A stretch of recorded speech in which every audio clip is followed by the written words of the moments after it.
दिल्ली में आयोजित 2 दिवसीय ब्रिक्स विदेश मंत्रियों की बैठक वैश्विक शासन, बहुपक्षवाद और बदलते विश्व व्यवस्था पर गंभीर मंथन के साथ संपन्न हो गई। बैठक में विदेश मंत्री डॉक्टर एस जयशंकर ने स्पष्ट कहा है कि आज की बहुध्रुवीय दुनिया को अधिक समावेशी, प्रातिनिधिक और जवाबदेह वैश्विक संस्थाओं की ज्यादा जरूरत है। वहीं रूस, ईरान, युगांडा समेत तमाम देशों ने इस वैश्विक चुनौतियों और पश्चिम एशिया संकट पर और बहुपक्षवाद के मुद्दे पर अपना पक्ष इस मंच पर रखा। बैठक से इतर विदेश मंत्री डॉक्टर एस जयशंकर ने कई देशों के विदेश मंत्रियों के साथ द्विपक्षीय वार्ताएं भी की हैं। नई दिल्ली स्थित भारत मंडपम में आयोजित 2 दिवसीय ब्रिक्स विदेश मंत्रियों की बैठक शुक्रवार को संपन्न हो गई।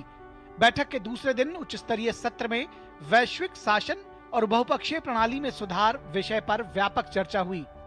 सत्र का उद्घाटन करते हुए विदेश मंत्री डॉक्टर एस जयशंकर ने कहा कि आज की दुनिया पहले से अधिक परस्पर जुड़ी, जटिल और बहुध्रुवीय हो चुकी है। ऐसे समय में विश्व समुदाय को विश्वसनीय और सुधारित बहुपक्षीय व्यवस्था की आवश्यकता है। उन्होंने वैश्विक संगठनों में व्यापक सुधार और विकासशील देशों की अधिक भागीदारी पर भी जोर दिया। The world today is more interconnected, complex and multipolar than when many of our current institutions were created. Yet, the structures that underpin global governance have not kept pace with these changes. In this context, our discussion on reform is both timely and necessary.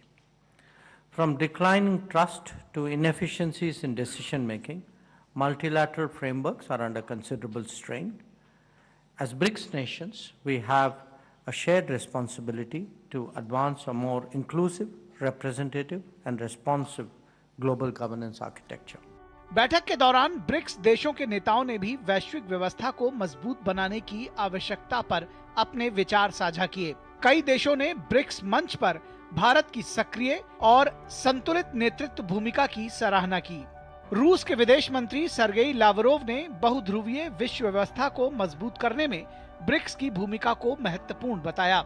वहीं Uganda के विदेश मंत्री उडोजो JJ Abubakar ने विकासशील देशों की आवाज को वैश्विक मंचों पर प्रभावी बनाने की आवश्यकता पर बल दिया।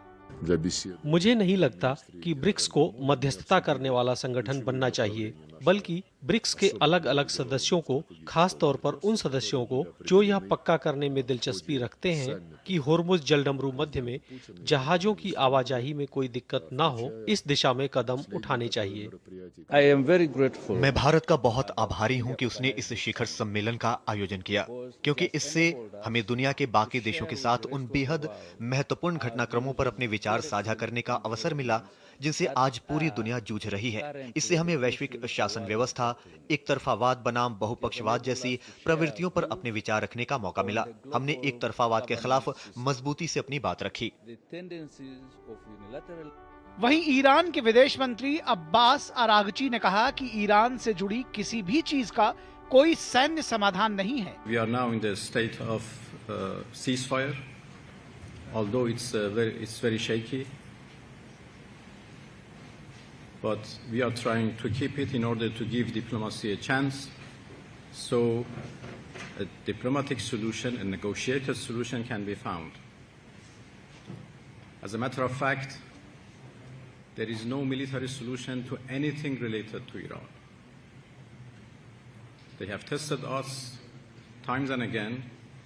We never bow to any pressure or threat, and we resist against any aggression, against any pressure. BRICS बैठक के इतर विदेश मंत्री डॉक्टर एस जयशंकर ने कई द्विपक्षीय मुलाकातें भी की। इनमें ईरान, मलेशिया, युगांडा और क्यूबा समेत कई देशों के प्रतिनिधियों के साथ बातचीत शामिल रही। नई दिल्ली से चंद्रशेखर जोशी की रिपोर्ट, डीडी न्यूज।